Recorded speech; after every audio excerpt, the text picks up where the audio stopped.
नमस्कार, स्वागत आहे आपलं आजच्या या व्हिडिओ सेशनमध्ये. आपल्यासोबत आहेत ध्रुवा अकॅडमीचे संचालक श्री महेश सावंत सर. स्वागत तुमचं. सरांचं सगळ्यात पहिले तर अभिनंदन. सरांच्या क्लासमधून एका विद्यार्थिनीचं EWS मधून दुसऱ्या क्रमांकाने संपूर्ण महाराष्ट्रातून सिलेक्शन झालंय MPSC राज्यसेवा ह्या परीक्षेत. त्याचबरोबर ती अजून 2 मुलींचं तलाठी म्हणून सिलेक्शन झालंय. त्याबद्दल सर तुमचं खूप खूप अभिनंदन. आज आपण जाणून घेऊया स्पर्धा परीक्षांबद्दल. एखाद्या विद्यार्थ्याला स्पर्धा परीक्षा करण्याची इच्छा आहे पण त्याला त्याबद्दल काहीच माहिती नाहीये. तर सुरुवातीला फक्त अधिकारी होता येतं एवढंच त्याला माहिती आहे. तर काय सांगाल त्याबद्दल तुम्ही? स्पर्धा परीक्षा म्हणजे नक्की काय? खूप महत्त्वाचा प्रश्न आहे. एखाद्या विद्यार्थ्यांना, आपल्याकडे बरेच विद्यार्थी असतात की ज्यांना अधिकारी व्हायची इच्छा असते पण नेमकं कसं व्हावं याबद्दल माहितीच नसते. तर मला असं वाटतं की पहिली महत्त्वाची गोष्ट, आत्ताच्या काळात यूट्यूबवर किंवा गुगलवर या सगळ्या गोष्टींची माहिती उपलब्ध होतेच. पण प्रत्यक्ष एखाद्या ज्या व्यक्तीने या परीक्षांचा अनुभव घेतलेला आहे, ज्याने या वेगवेगळ्या स्पर्धा परीक्षांचा अभ्यास केलेला आहे आणि ज्या परीक्षांचा मुख्य परीक्षा इंटरव्ह्यू UPSC सारख्या परीक्षांचा विचार केला तर फक्त पूर्व परीक्षा नाही तर ज्याने मुख्य परीक्षा आणि इंटरव्ह्यू सारख्या स्टेजेसला ज्याने गेलेत अशा लोकांकडनं मार्गदर्शन घेणं खूप गरजेचं आहे. आणि त्याआधी काही लोकांना हे शक्य नसतं पण परीक्षांचा अभ्यास तर करायचा आहे. मग काय करावं? तर पहिली महत्त्वाची गोष्ट म्हणजे ह्या सगळ्या परीक्षांसाठी शालेय स्तरावर म्हणजे 1ली ते 10वी पर्यंतची पुस्तकं असतात. त्याच्यामध्ये हिस्ट्री, जॉग्राफी, पॉलिटी, इकॉनॉमी हे सगळेच्या सगळे विषय 10वी पर्यंतच्या अभ्यासाला आहेत. ही जर पुस्तकं पुन्हा पुन्हा आपण वाचली तर स्पर्धा परीक्षांचा पाया अतिशय भक्कम होतो. मुद्दामून ही गोष्ट मी इथे नमूद करतो की आपल्या इकडे बऱ्याच वेळा असं सांगितलं जातं की UPSC आणि MPSC सारख्या, विशेषतः UPSC स्पर्धा परीक्षांसाठी NCERT ची पुस्तकं वाचणं मस्ट आहे.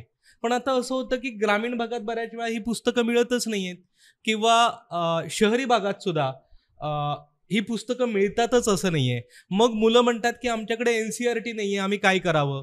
तर मला मुद्दामून सांगावं असं वाटतं की NCERT म्हणजेच UPSC हे इक्वेशन वगैरे नाहीये. तुम्ही कोणत्याही शालेय बोर्डची, म्हणजे आपल्या इकडे SSC बोर्ड आहे, या SSC बोर्डची जरी 10वी पर्यंतची पुस्तकं वाचलीत तर ही अत्यंत उपयुक्त आहेत आणि खूप चांगला अभ्यास त्याच्यामधून होतो. दुसरं महत्त्वाचं म्हणजे की ज्या विद्यार्थ्यांनी अभ्यासाला सुरुवात केली आहे हेही बऱ्याच वेळा काय करतात की NCERT म्हणजे UPSCचं बायबल असा एक विचार झालेला आहे. यूट्यूबवरचे बरेच मोठे मोठे लेक्चरर्स आहेत, दिल्ली पुण्यातले क्लासेस आहेत, ते विद्यार्थ्यांना सांगतात की नाही, UPSC करायचं असेल तर तुम्हाला आपको NCERT रटना होगा. तर मला वाटतं की ह्या चुकीच्या संकल्पनेमध्ये अडकून पडू नका. NCERT खूप छान पुस्तकं आहेत, याच्यात वादच नाहीये. पण NCERT सगळेच वाचायला पाहिजेत का? तर माझं उत्तर आहे नाही. NCERT सगळेच वाचायची आवश्यकता नाहीये. त्याच्यातली नेमकी कोणती पुस्तकं वाचावीत, आपल्या परीक्षेच्या दृष्टीने कोणती महत्त्वाची आहेत, हे अधिक महत्त्वाचं समजून घ्यायला पाहिजे. नाहीतर बऱ्याच वेळा काय होतं की NCERTच्या पुस्तकांचा एक मोठा ढीग येऊन पडतो आणि त्याच्यातली कोणतीच पुस्तकं वाचून होत नाहीत आणि मग बर्डन यायला लागतं. तो एक महत्त्वाचा भाग आहे. आता शालेय पुस्तकं तर सगळीकडेच, अगदी खेडेगावात सुद्धा उपलब्ध आहेत. मग याच्या बरोबरीने आणखीन काय करावं? तर सगळ्या विद्यार्थ्यांना माझं हे सांगणं आहे की तुमच्या UPSC आणि MPSCच्या स्पर्धा परीक्षांमध्ये जवळजवळ 30 ते 35% तुमचे प्रश्न हे करंट अवेअरनेस, चालू घडामोडी या माध्यमातून येत असतात. न्यूजपेपर, तुम्ही कोणताही न्यूजपेपर वाचा. विशेषतः आता कोणताही म्हटल्यानंतर काही स्टँडर्ड न्यूजपेपर आपल्या समोर येतात. म्हणजे UPSCचे विद्यार्थी दी हिंदू नावाचा न्यूजपेपर वाचणं प्रेफर करतात. पण त्याच्याबरोबरीने जर दी हिंदू अवेलेबल नसेल, इंडियन एक्सप्रेस वाचला तरी खूप छान आहे. मराठीमध्ये लोकसत्ता सारखा पेपर आहे, महाराष्ट्र टाइम्स आहे, पुढारी आहे. याच्यातल्या सगळ्याच्या सगळ्या बातम्या वाचून होणं गरजेचं नाहीये. पण स्पर्धा परीक्षांची तयारी करायची असेल तर यांचे एडिटोरियल आणि मोठ्या महत्त्वाच्या ज्या विस्तृत बातम्या किंवा विश्लेषण असतं, असे जर टॉपिक वाचायची सवय ठेवली तर ते अत्यंत उपयोगी ठरू शकतं. आणि जर पालकांनी, जे पालक ऐकत असतील त्यांच्यासाठी मला सांगावं असं वाटतं की जर तुम्ही 4थी 5वी पासून किंवा 7वी 8वी पासून तुमच्या मुलांना या परीक्षांची तयारी करण्यासाठी प्रोत्साहन देत असाल तर त्यांना समजतील अशा बातम्या त्यांना वाचायला द्या आणि त्या बातम्यांवर तुम्ही त्यांच्याशी चर्चा करा. ती चर्चा होणं खूप गरजेचं आहे. जेव्हा तुम्ही जे काही वाचलात ते तुम्हाला खूप छान शब्दामध्ये स्वतःला व्यक्त करता येईल तर मला वाटतं की तुमच्या अभ्यासाची ती खूप उत्तम सुरुवात असेल. सर, असंच एक मिथ आहे की मुलांना वाटतं की ऑनलाईन एखादी इन्स्टिट्यूशननी जॉईन करून पण एक्झाम क्लिअर करू शकतो. तर हे कितपत खरं आहे? सध्याचा जमाना खरं तर ऑनलाईन एज्युकेशनचा आहे. त्याच्यामुळे ऑनलाईन एज्युकेशन चुकीचं आहे असं तर मी नक्कीच नाही म्हणणार. ऑनलाईन एज्युकेशनमध्ये या परीक्षांची एक एक ओळख होणं इथपर्यंत ठीक आहे. पण UPSCची परीक्षा आहे ना, ही UPSCची परीक्षा एक खूप स्टँडर्ड प्रोसेस आहे आणि ह्या प्रोसेसमध्ये पूर्वपरीक्षेला MCQ टाईप क्वेश्चन्स असतात. त्या क्वेश्चन्सचं ॲनालिसिस, क्वेश्चन इंटरप्रिट करणं हाच खूप चॅलेंजिंग आस्पेक्ट आहे. आणि मला वाटतं की यूट्यूबवर काय होतं की तुम्हाला सब्जेक्ट शिकवले जातील, क्वेश्चनचं इंटरप्रिटेशन, ज्याच्यासाठी जे क्लोज ॲनालिसिस आपल्या नियमित शिक्षकांबरोबर त्या प्रश्नांचं ओळख करून घेणं आणि त्याचं इंटरप्रिटेशन कसं करावं याची जी सवय करायला लागते ना, ती मला वाटतं की ऑनलाईनमध्ये नाही मिळत. आणि एक वेळी प्रिलिमिनरीचा अभ्यास होऊ शकतो कारण तो MCQ टाईप आहे. पण मुख्य परीक्षेचा विचार केला तर मुख्य परीक्षा ही पूर्णपणे डिस्क्रिप्टिव्ह स्वरूपाची आहे. तुम्हाला भरपूर उत्तरं लिहायला लागतात आणि फक्त उत्तरं लिहून, म्हणजे मला जे नॉलेज आहे ते नॉलेज मी खूप छान लिहिलं, छान शब्दात लिहिलं, एवढं पुरेसं नाही आहे. UPSC MPSC सारख्या परीक्षांमध्ये शब्दांची लिमिट असतात आणि त्या नेमक्या शब्दांमध्ये तुमच्या प्रश्नाचा नेमका आशय तुम्हाला लिहायचा असतो. तिकडे लँग्वेज क्वालिटी खूप महत्त्वाची असते, शब्दांची रचना खूप महत्त्वाची असते. आणि पुन्हा इथे मगाशी जो सांगितला ना तो मुद्दा अत्यंत महत्त्वाचा ठरतो. इथे प्रश्न कसे इंटरप्रिट करायचे, प्रश्नांची मांडणी कशी करावी, हा सगळ्यात महत्त्वाचा भाग आहे. मग हे शिकण्यासाठी आपल्याला एकाच प्रकारची उत्तरं पुन्हा पुन्हा तपासून घ्यायला लागतात. मला नाही वाटत की ही गोष्ट ऑनलाईन एज्युकेशनमध्ये होऊ शकते. यासाठी तुम्हाला पर्सनल गायडन्स, अशा मार्गदर्शकाची गरज नक्कीच लागेल की जे तुमच्या अडचणी, म्हणजे तुमचे जे लिमिटेशन्स आहेत ना, हे लिमिटेशन्स ओळखतायत. ओके, 10 विद्यार्थी असतील तर त्या 10 विद्यार्थ्यांचे 10 स्ट्रॉंग पॉईंट असतील आणि कदाचित 10 वीक पॉईंट असतील. प्रत्येकाचे वेगवेगळे असतात. मग प्रत्येक विद्यार्थ्याला त्याच्या वीक पॉईंट्स अनुसार ते दाखवून देणं आणि त्याच्यामध्ये सुधारणा कशा करता येतील हे सांगणं गरजेचं आहे.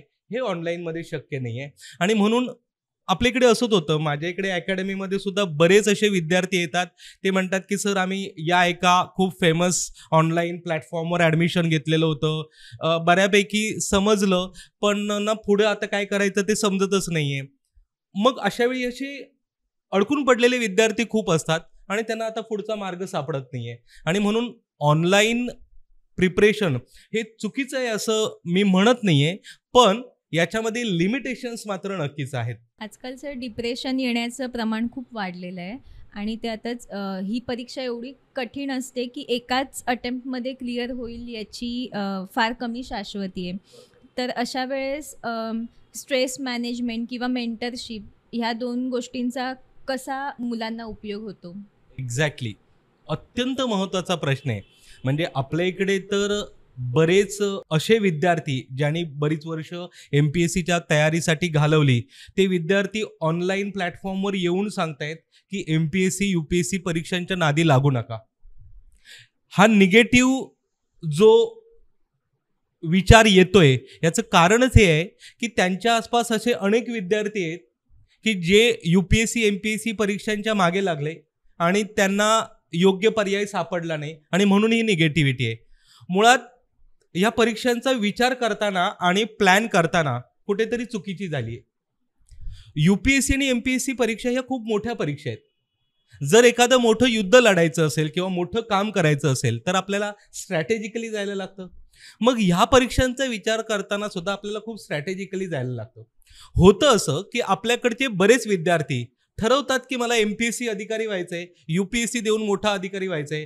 कधीची परीक्षा द्यायची आहे, तर येणाऱ्या मार्चमधली, येणाऱ्या एप्रिलमधली, येणाऱ्या मेमधली परीक्षा द्यायची आहे. वेळ असतो 6-8 महिन्यांचा.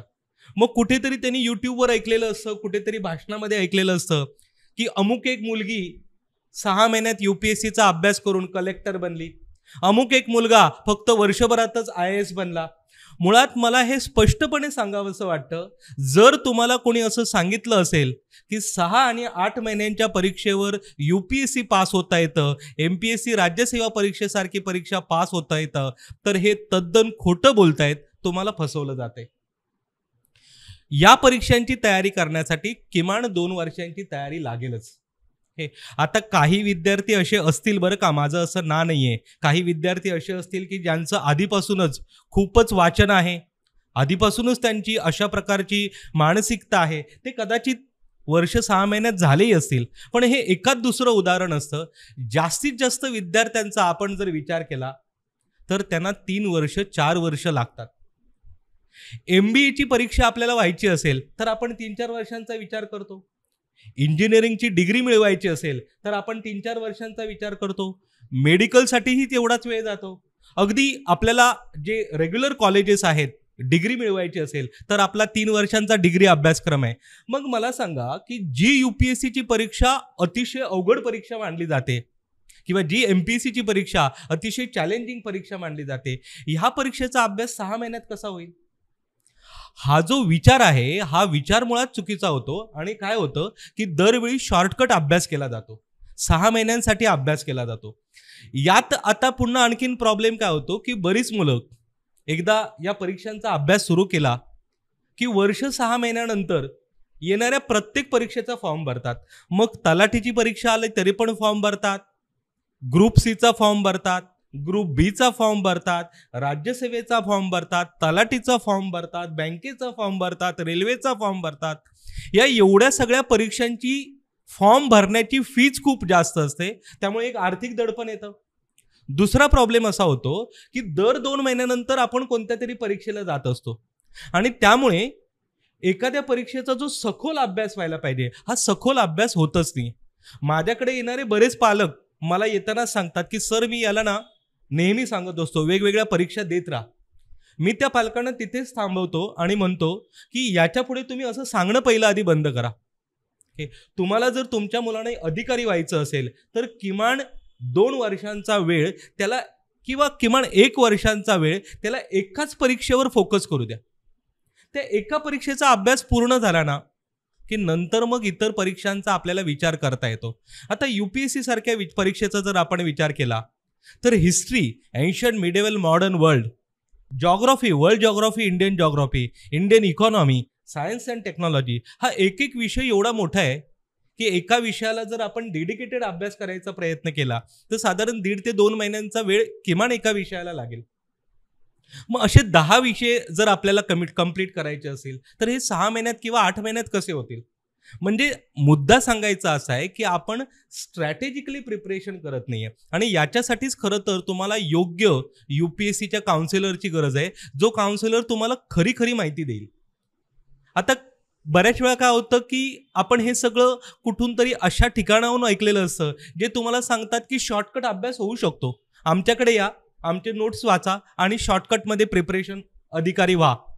तर असं होत नाही. प्रत्येक विद्यार्थ्यांनी हा विचार करायला पाहिजे, जर या परीक्षा शॉर्टकटमध्ये पास होता येत असतील तर एवढ्या लाखो विद्यार्थ्यांना एवढा वेळ कसा लागला असता? मग ते हुशार नाही आहेत का? प्रत्येकालाच तर पटकन व्हायचंय. पण जर असा विचार न करता आपण आतापासून असं ठरवलं की मी माझ्या परीक्षेचा अभ्यास खूप व्यवस्थितपणे करणार, प्रत्येक विषयाला व्यवस्थितपणे वेळ देऊन करणार.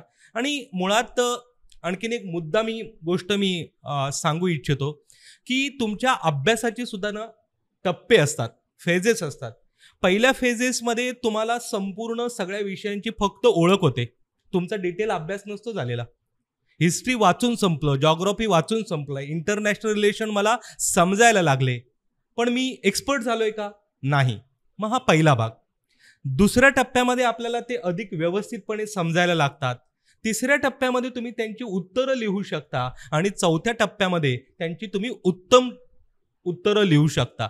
आणि हे टप्पे करत करत ज्यांनी आपल्या अभ्यासामध्ये इम्प्रूव्हमेंट केली आहे त्यांना UPSC परीक्षा MPSC परीक्षा पास होता येतं. हे ॲनालिसिस असायला पाहिजे परीक्षेचं. घाई गडबड केली तर मात्र अपयश येतं आणि त्याच्यामधून ते बर्डन येतं. सर, परीक्षा म्हणजे आपल्याला असं वाटतं की फक्त अभ्यास किंवा त्यातलं हार्डवर्क. तर अधिकारी होण्यासाठीची परीक्षा, मग यामध्ये पर्सनॅलिटी डेव्हलपमेंटचा किती मोठा रोल आहे? खूपच मोठा आहे, म्हणजे अत्यंत महत्त्वाचा. आणि मला वाटतं की विद्यार्थ्यांनी जे नेमकं करायला पाहिजे ना तोच हा प्रश्न आहे. काय होतं की मुलं बऱ्याच वेळा त्यांना असं वाटतं की परीक्षेमध्ये मला हिस्ट्री माहिती पाहिजे, जॉग्राफी माहिती पाहिजे, हां, सायन्स अँड टेक्नॉलॉजी माहिती पाहिजे, आणि मग त्याच विषयांचा ते अभ्यास करत राहतात, वाचत राहतात. मग काही लोकांना वाटतं की नाही नाही, रायटिंग स्किल चांगलं पाहिजे म्हणून ते उत्तरं लिहायचा प्रयत्न करतात. प्रॉब्लेम असा आहे की ॲप्टिट्यूड नावाची एक काहीतरी गोष्ट आहे, म्हणजे आपली बौद्धिक क्षमता नावाची एक काहीतरी गोष्ट आहे. ओके, ही जर म्हणजे एखादा विषय समजून घेण्याची तुमची बौद्धिक क्षमता नाही बनली आणि तो जर विषय तुम्ही वाचलात तर मला वाटतं की तो विषय जेवढ्या सखोलपणे तुम्हाला समजायला पाहिजे होता तेवढा तुम्हाला समजलाच नाही. आणि मग जर समजलाच नसेल तर तुम्ही लिहिणार कसं? मग काय करायला पाहिजे, तर तुम्ही तुमची वाचन क्षमता आधी डेव्हलप करायला पाहिजे. ही वाचन क्षमता कशी डेव्हलप होईल? तर फक्त तुम्ही नियमितपणे वाचत राहिलात तेवढ्याचनेच होईल का?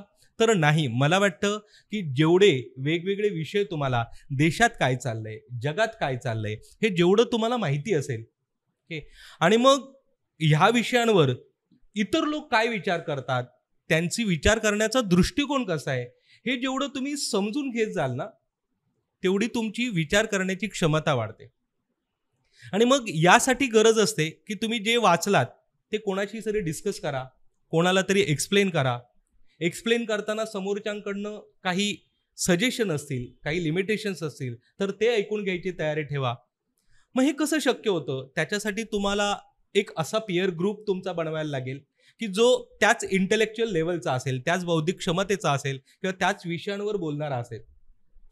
त्याच्याबरोबरीने थोडंसं समाजात वावरण्याची एक सवय पाहिजे, ओके, ज्याला आपण सोशल IQ म्हणतो. हा सोशल IQ डेव्हलप करणं खूप गरजेचं आहे.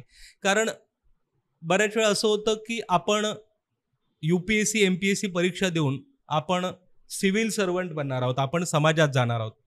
ज्या समाजासाठी आपण अधिकारी बनणार आहोत त्या समाजाची विचारसरणीच मला माहिती नाही आहे, त्या समाजाच्या अडचणीच माहिती नाही आहे, त्या समाजाच्या गरजाच माहिती नाही आहेत. तर मग मी या समाजाच्या संदर्भात असलेले जे प्रश्न जे परीक्षांना येणार आहेत ते प्रश्न मी कसं टॅकल करणार? आणि म्हणून आपण आपल्या पर्सनॅलिटी डेव्हलपमेंटमध्ये अगदी सुरुवातीपासूनच आपला हा सोशल IQ डेव्हलप करण्याकडे लक्ष द्यायला पाहिजे. Thank you sir. तुम्ही खूप छान सांगितलं स्पर्धा परीक्षांबद्दल, आणि मला वाटतं की नक्कीच याचा फायदा मुलांना होईल की ज्यांना खूप इच्छा आहे ह्या गोष्टींकडे येण्याची, तर ते ह्या सगळ्या गोष्टींचा विचार करून मगच डिसिजन घेतील. थँक्यू.